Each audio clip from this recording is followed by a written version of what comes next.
Важный вопрос прозвучал в прямом эфире. Обратившийся к главе республики коснулся реализации программы по адаптации и социализации семей участников НВФ. Интерес вызвало предложение Юнусбека Евкурова направлять в отряды юноармейцев детей из семей как погибших сотрудников правопорядка, так и бывших членов НВФ. Многие благодаря вот этой площадке нашли возможность выйти из этого состояния. Мы недавно, проводя митинг по солидарности в борьбе с международным терроризмом, тоже об этом говорили. И те ребята, которым помогли, они не побоялись, не постеснялись выйти и признать, да, у нас были такие ошибки, посмотрите на нас, мы сейчас стоим на ногах, находимся в своей семье, развиваемся и благодарны за это. Поэтому я не буду сейчас цифры проводить, там большое количество молодежи, детей. И здесь нам надо задуматься, что за каждым этим молодым человеком стоят его жена, его дети, мама, папа, братья, сестры. Это огромное количество людей, которые уже не беспокоятся за него и спят себе спокойно. И благодарны в том числе и власти за то, что создали вот эту площадку.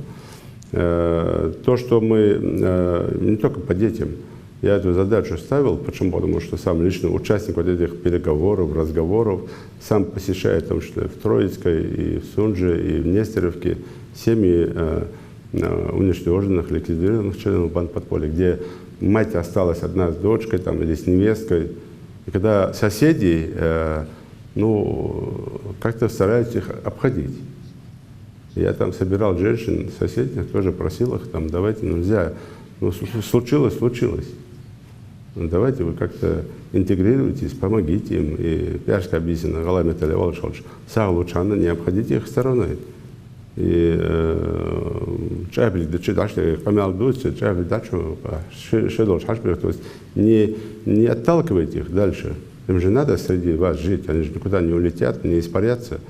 Интегрируйте их в обществе и вот этим самым покажите, что хоть и их там родственник непонятно по каким там призывам пошел убивать наших же самих граждан, но мы все равно к ним относимся по-человечески. И давайте постарайтесь сохранить хотя бы то, что уже осталось. И в том числе по вдовам уничтоженных там, или убитых там, бандитов, или членов бандподполья, или замешанных в этой среде.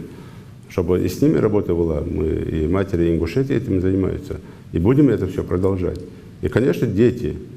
Почему? Потому что у нас страна с социальным обязательством, независимо, кто там был твой родитель, или там брат, или кто бы ни был, все получают пенсии, все получают детские пособия, где больше, где меньше, но никого не отталкивает государство, все одинаково получают это все.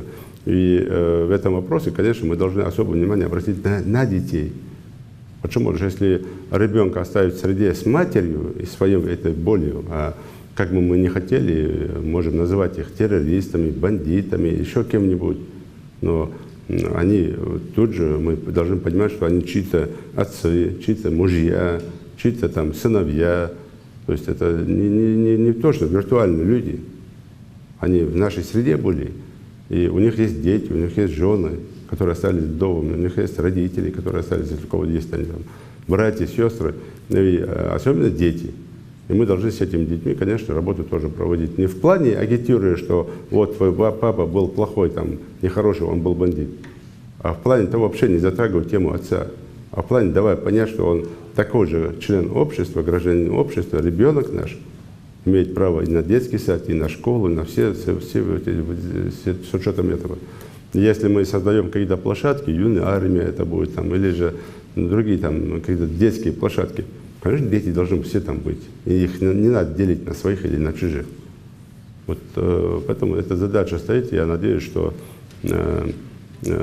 по достоинству оцените это в первую очередь родители этих детей, кто там остался, и постараются сделать так, чтобы уже в среде этих детей не было вот этих разговоров, кто свой, кто чужой.